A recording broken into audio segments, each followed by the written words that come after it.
lembra que a OTAN estava aqui e ela era pequena, né? Certo. Porque ela estava sufocada pelos soviéticos. Acaba a Guerra Fria, todos esses países se tornam independentes. Eu lembro essa época, começou a surgir um monte de paísinho, Tchecoslováquia, Eslováquia, República Tcheca, Ucrânia, cara, Todos. começa a aparecer um monte Todos. Isso. Aqui também, ó. Aí Cazaquistão, também, né? Uzbequistão, Turcomenistão, Tajiquistão. Quem que ajuda eles nessa? Os Estados Unidos, a OTAN? Quem que ajuda? Não, todos eles decidem se declarar independente, Então, começam a se declarar. eles tinham riquezas naturais, coisas para se manterem. Eram países controlados por uma autoridade central, mas cada um tem a sua realidade. Entendi. A Ucrânia, por exemplo, sempre foi uma grande área agrícola de riqueza profunda. Um solo extremamente fértil. Então ela era um lugar que tinha Seria riqueza. fácil seguir sozinho. Isso. Tá.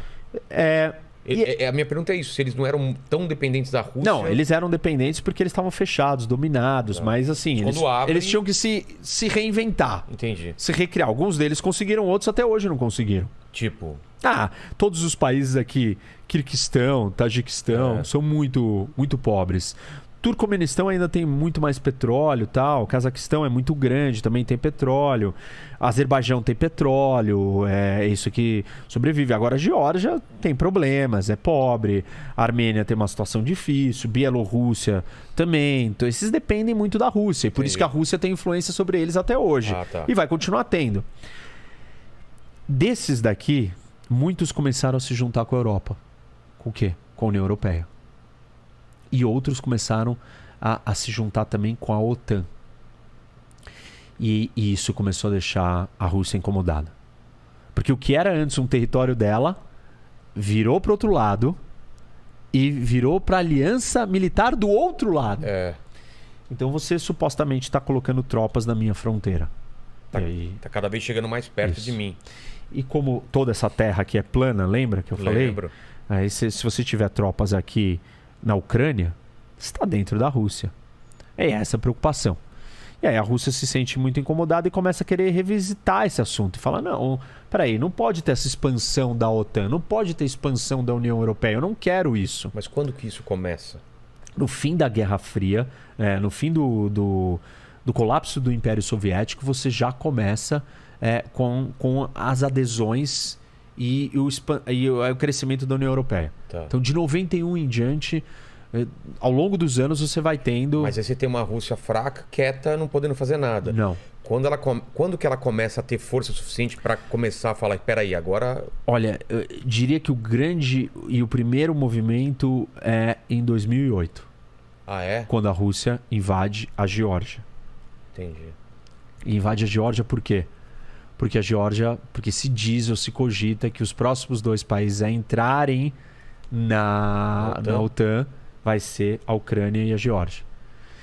E os russos entendem que a Ucrânia é inaceitável. Ucrânia e Bielorrússia, aliás, os russos chamam eles de russos brancos e pequenos russos. Então tem a Rússia grande, o pequeno russo e o russo branco. Então, para os russos, Ucrânia, Bielorrússia e Rússia é um povo só. É a mesma coisa.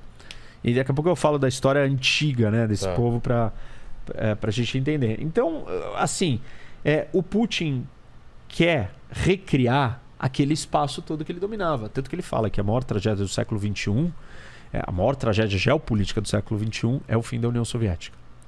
Ele quer recriar a União Soviética. Não dá para ele recriar embaixo de uma ideologia querendo conquistar territórios. Aquele pensamento antigo não funcionaria.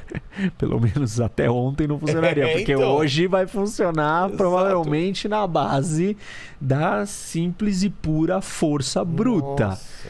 Por isso que esse evento e episódio do que nós estamos assistindo hoje é tão importante. Faz 80 anos no mundo que nós não temos uma potência desse porte, desse tamanho, abocanhando territórios para... 80 anos que isso.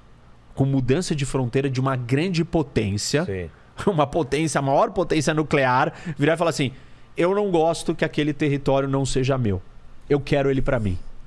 80 anos que não acontece isso no mundo. Cara, por isso está tendo essa agitação toda.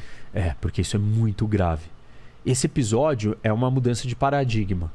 É um novo capítulo no sistema internacional, nas relações internacionais. Daqui a 100 anos o pessoal vai estar estudando isso. Vai falar, ó, naquele momento a gente teve uma quebra. Que nem o 11 de setembro foi uma quebra. Tipo, isso daqui é uma quebra. Se ele entrar em Kiev amanhã ou hoje à noite, isso é uma quebra.